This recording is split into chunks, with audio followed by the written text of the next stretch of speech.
Ladies and gentlemen, the Suisei, and just about to finish it up. I would have finished up a little sooner, but we had snow and what are you doing? You can't get up here. Oh, ain't you awful? Ain't you awful? You're gonna make a mess now.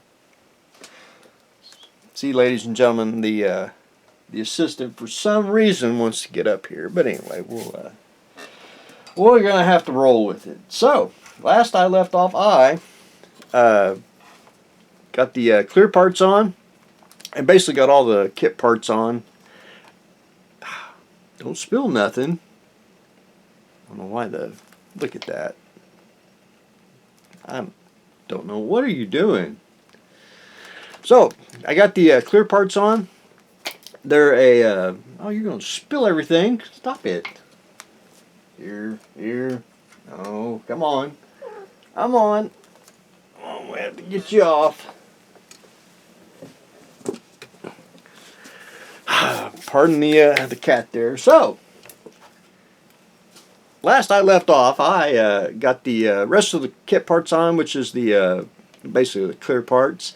They're a amber smoke color, basically like a beer bottle. If you look just right, you know, you can see the different color in it, which I like that a lot. I think it gives it I think it makes it look mean. Basically clear part here, two here, and then the canopies. The canopy glass fits, but there's no friction fit. You basically have to put a little. I put a drop of super glue on both ends with a toothpick, and put them down, and a little bit of accelerator, and you don't get fog if you do just lightly. And got them to fit. The canopy, if I can get it to work, I'm not. Does work. So if you want to do show the pilots or do a maintenance, you know, dio or whatever, there you have it. Weathering. I started weathering, and again, there's not a right way or a wrong way to do it. And when I do it, first I paint the model, and then I go in with pre-shade, post-shade. Just depends on how I wanted to. You know, depends on the effect I want. I wanted to do like heavy chipping on it, but the more I kept painting and everything, I didn't want to really not ruin it, but I didn't want too much on it. But I like the shading on it, just kind of playing it by ear on both sides. So after I airbrush and airbrush the different basic panels and panel lines and all that, I go in with not pastel, weathering pigments.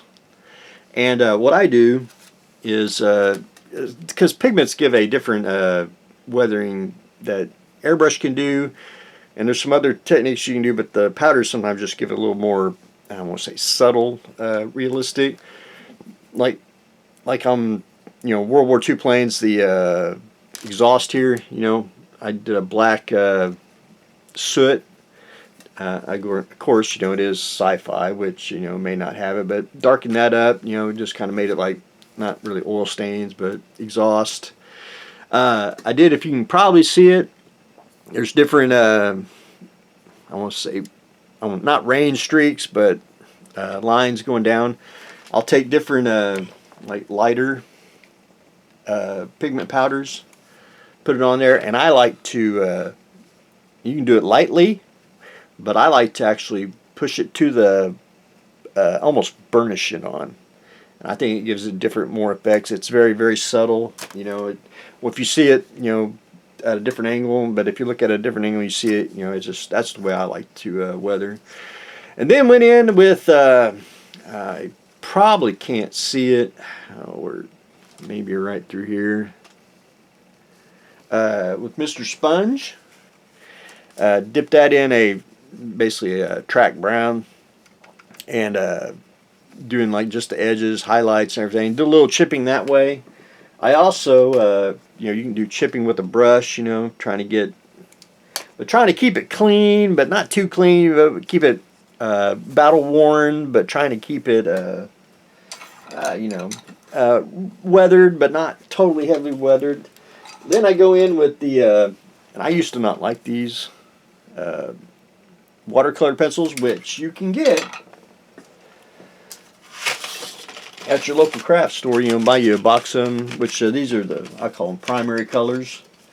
All you do is, you know, you can take your pencil and you can go in and, you know, basically draw scratches and everything. You can dip it in water and use the watercolor. You can get different effects that way. Because I use the aluminum here, and you might be able to see it a little bit on the, where am I at? Right here and here. Might see some scratches, you know, where they walk up the plane to get into the cockpit there. But anyway, other than that, it is taking shape. So I'm basically down to just final weathering, and then I got to decide on the decals. Oh, where would be a good, well, let me see here. You do get a decal sheet, but I'm not a real big fan of most of the decals on here. I may put a few on, but other than that, you might be able to see it on there.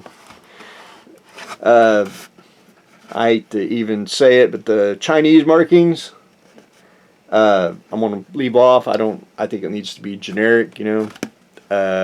And I may even put I'm thinking about painting like a yellow or red stripe on the end, just to make it different, you know.